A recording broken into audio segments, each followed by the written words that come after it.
Hi, I'm Liv. I'm usually laughing or screaming. Welcome to the video. So what is cryptocurrency? What is an NFT? If you're a crypto nerd, bear with me. Blockchains, crypto, NFTs, it's a lot to wrap your head around. I'm gonna try to do my best to give you a quick rundown. The US government could declare monopoly bills as the official currency of the United States, and we would just have to transition over to using monopoly bills. Currency works because we believe that it does. We assign value to it. That's where cryptocurrency comes in. In the age of the internet, cryptocurrency is a decentralized form of online money that anyone can buy, use, or sell. There's the United States dollar, the Japanese yen, etc., and then there are a bunch of forms of crypto. Bitcoin being the most well-known, there are even meme currencies now like Dogecoin, but today we're going to be focusing on a blockchain called Ethereum. Anyone can use the cryptocurrency Ether to buy NFTs, or non-fungible tokens, which are essentially digital collectibles. Now, I just used the word blockchain to describe what Ethereum is because it isn't a company, it's a platform. Blockchains are a list of records or blocks linked using cryptography. Okay, but what the hell is that? Cryptography, or cryptology, is the study and practicing of secure communication. In this age of the internet, personal data is about the most valuable thing to a hacker, or any sort of adversary that might want to use your credit card, social security number, you name it. So cryptocurrency's big pull is that it's secure. You can feel safe investing or even transferring to crypto. Decentralized computer applications and smart contracts, which auto-document legally relevant events based on a contract, make coins into more like tokens. An NFT, or again, non-fungible token, are cryptographic tokens assigned to a unique image, video, or other digital good. The non-fungible part means they are not mutually interchangeable. They are their own unique things.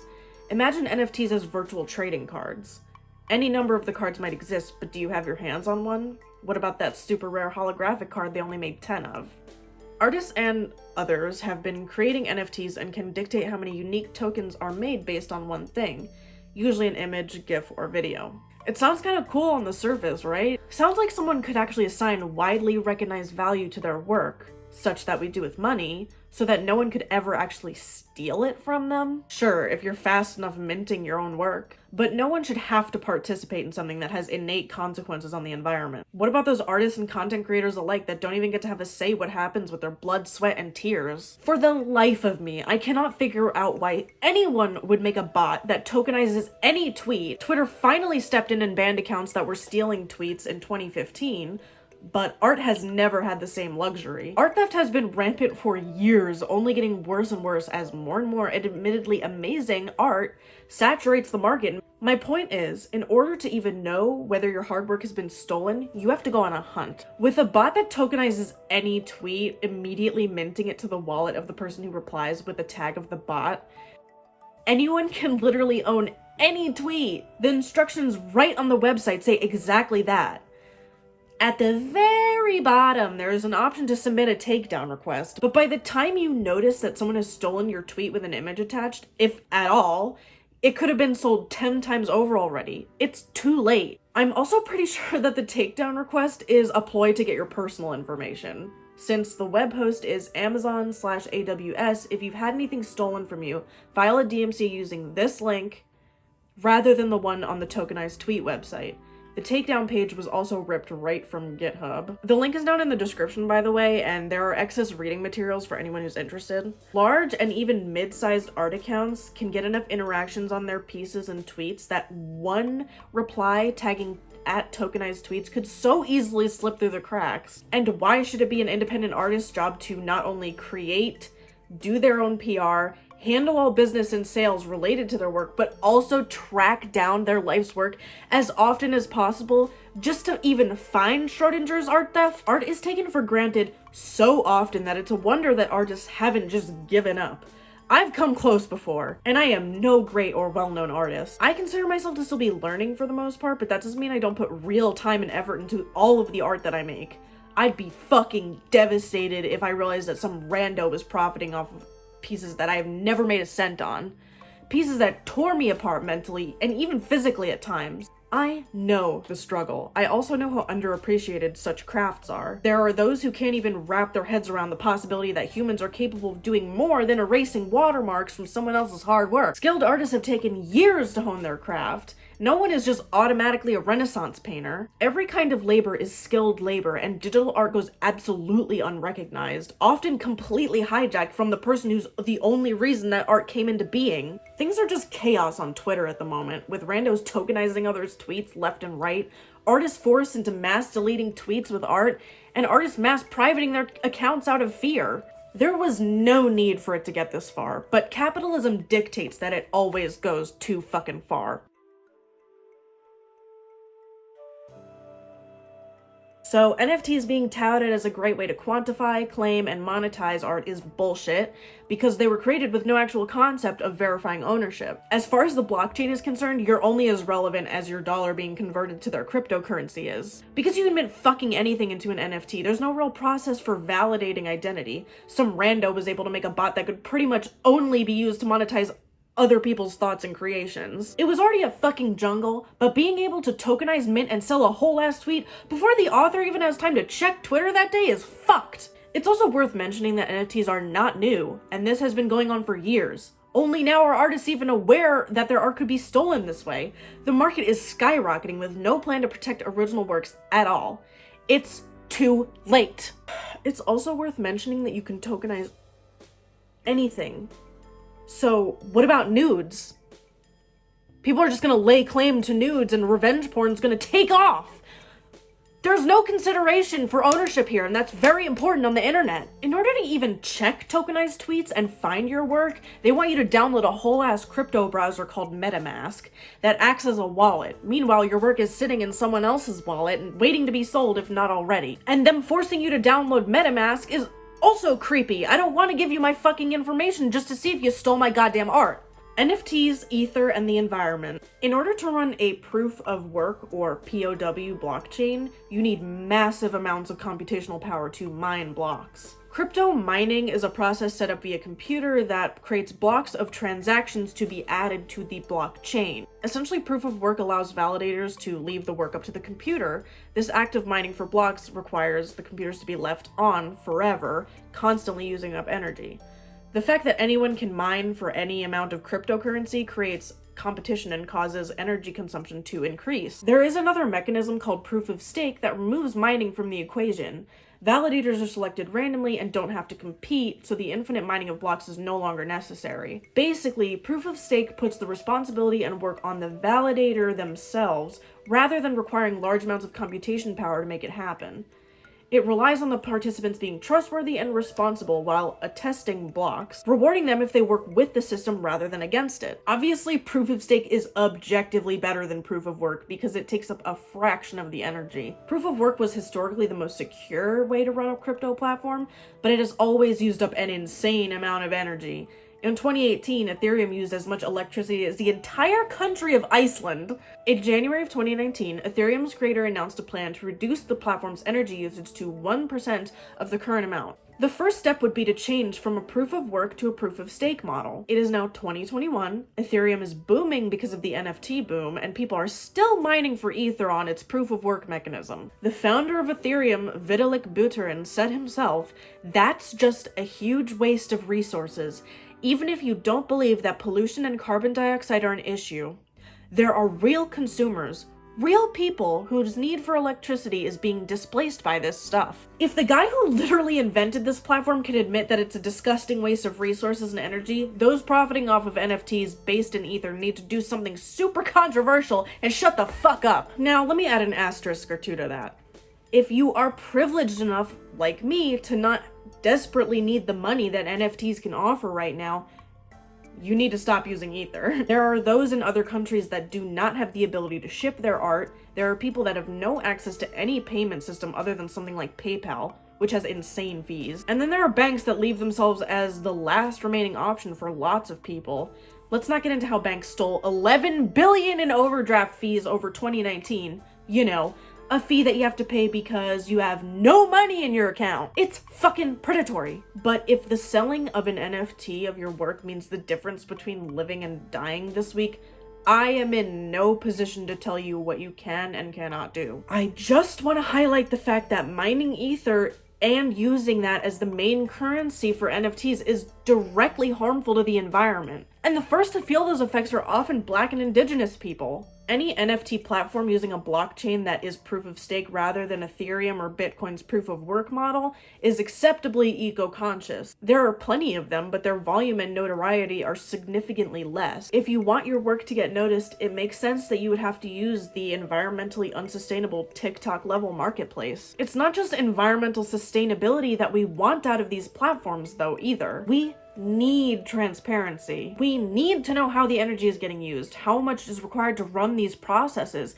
and how each pocket of capitalism hopes to deal with these issues. Joni Lemercier released 6 pieces of NFT art, but 53 editions altogether. It's often not just one transaction that's being considered. When she asked the platform for details about the CO2 emissions and energy consumption that her sale caused, they refused to provide any information. Ethereum is currently fuck awful for the environment, and the invisible costs are being hidden by the crypto art boom. I don't really care about any potential to be good for artists and the environment that Ethereum holds, because it is again too late. The US had the potential to be out and about in society again barely 2 weeks after the coronavirus showed up, but here we are because of the fucking choices of a few randos. Don't talk to me about plans.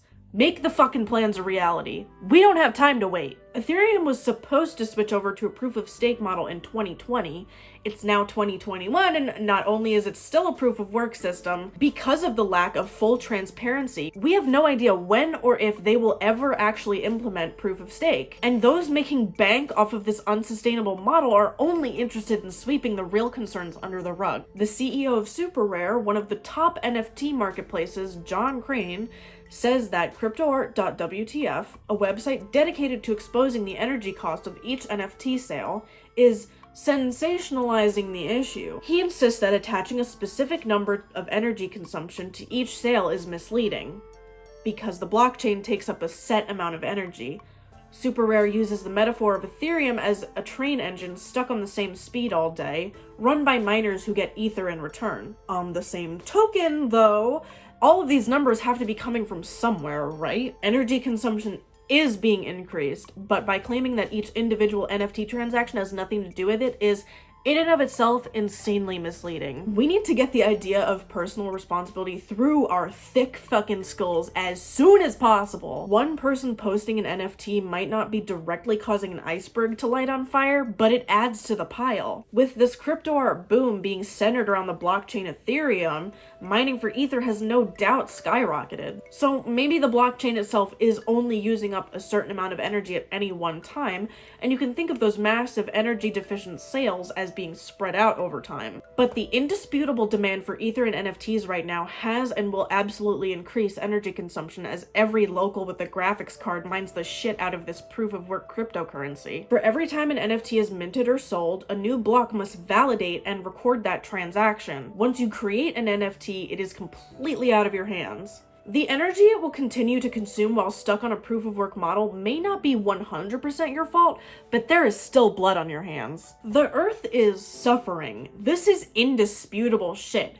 Every extra mega typhoon, hurricane, tornado we've been getting in excess for the last decade should be your wake-up call. Polar bears starving to death because the ice caps are fucking melting should be your wake-up call. Wars waged on fossil fuels that only serve to turn the Earth into a greenhouse should be your motherfucking wake-up call. The entire continent of Australia and the state of California going up in flames should be your goddamn wake-up call. Climate change is real, and we are somehow doing all we can to accelerate our doom. Everything you do is going to have consequences. Each person forced to order from Amazon during a pandemic, the energy cost of shipping anything, the impossibility of avoiding plastic and waste. None of you need to feel bad for being born into a society that gives you no other option than to participate in some bullshit. But personal responsibility is about doing what you can to make sure that we actually have a planet to live on come 10 years from now. Don't let this narrative of everything costs energy allow you to become culpable in things that are truly excessive, unnecessary, and harmful. Yeah, military spending sucks, but I have no personal control in that, and at least I can see what they're spending. There's transparency. Companies and the 1% of people that hold the entirety of wealth in the world want to make climate change your problem. They want to take your personal responsibility and turn it into an unpaid internship. Let it be known that we know y'all have the means to solve homelessness, world hunger, and the countless other forms of animalistic suffering that this dystopia puts us through. We know you could have greener practices and pay your employees. Hell, if those with money had actually decided to fund a sustainable infrastructure, we would likely all be thriving. But in reality, they thrive off of our suffering. Fuck y'all NFT marketplaces. Fuck the fact that Ethereum is still proof of work, and fuck every person who had the gall to take someone's hard work and sell it at an insanely inflated price. You don't get to tell artists that this is for them when there was not even a plan for a system to make sure that tokenization is being done by the true owner. NFTs have not become something sinister, they started off that way. NFTs have been sinister since their release in 2017. And that's not even counting Ethereum's unsustainable model. Bitcoin is also proof of work still, meaning the crypto infrastructure relies on fossil fuels, contributing to the degradation of the ozone layer, raising the overall temperature of the planet just enough to start simmering. Energy is a finite resource in any form, and it's arrogant of us to think that we will just have an infinite amount of electricity when there are only so many pockets of oil on the planet. The sun is busy pumping out free energy, and while we have the technology to harness it, those with the power to make it happen just don't care. Even if a blockchain is relying on sustainable energy, especially if it's proof of work, it's using so much of that energy that the grid can't even handle them and everyone else at the same time. This much energy consumption, even if in a responsible way, will inevitably force someone else to use an unsustainable energy source. The overall infrastructure of the US and the world in general is still pretty much revolved around fossil fuels, so until those actual systemic changes are made, the amount of energy used up by Ethereum and Bitcoin is enough to suck Kuwait dry. Other problems. I'm not going to get into how ridiculous I actually think it is to spend $600,000 on the Neon Cat GIF. I'm not going to go into how insane it is that in one NFT transaction, more money than I will ever see is thrown at a PNG.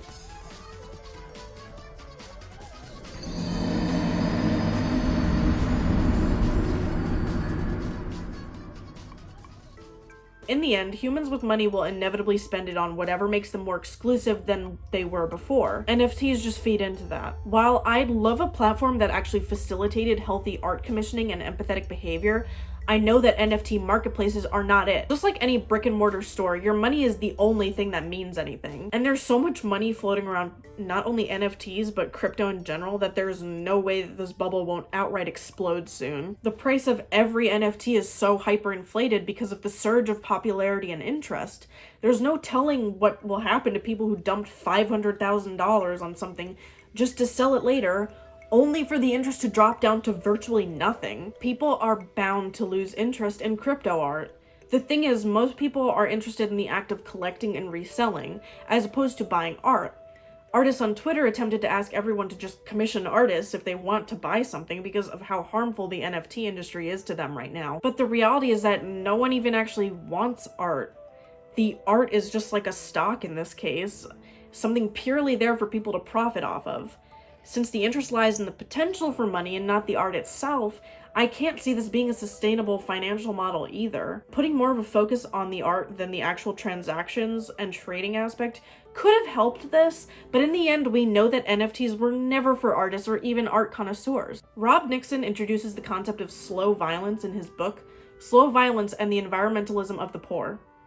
This is the concept of long-lasting ecological consequences from stuff like war, climate change, and oil spills seeping into our lives long after the perpetrators are dead and gone. I'll end this on one last note of personal responsibility. You are not responsible for the fate of the world. You are allowed to order things online, allowed to use plastic, and drive your gas-guzzling car. Because I get it. Sometimes you have to. Often you have no choice. But do you need to? Well, NFTs have been so fun. I really hope that no one steals my shit. I really hope that no one else's shit gets stolen. I'm gonna go keep screaming about this. Click that like button and hit subscribe. I'll see you in the next one.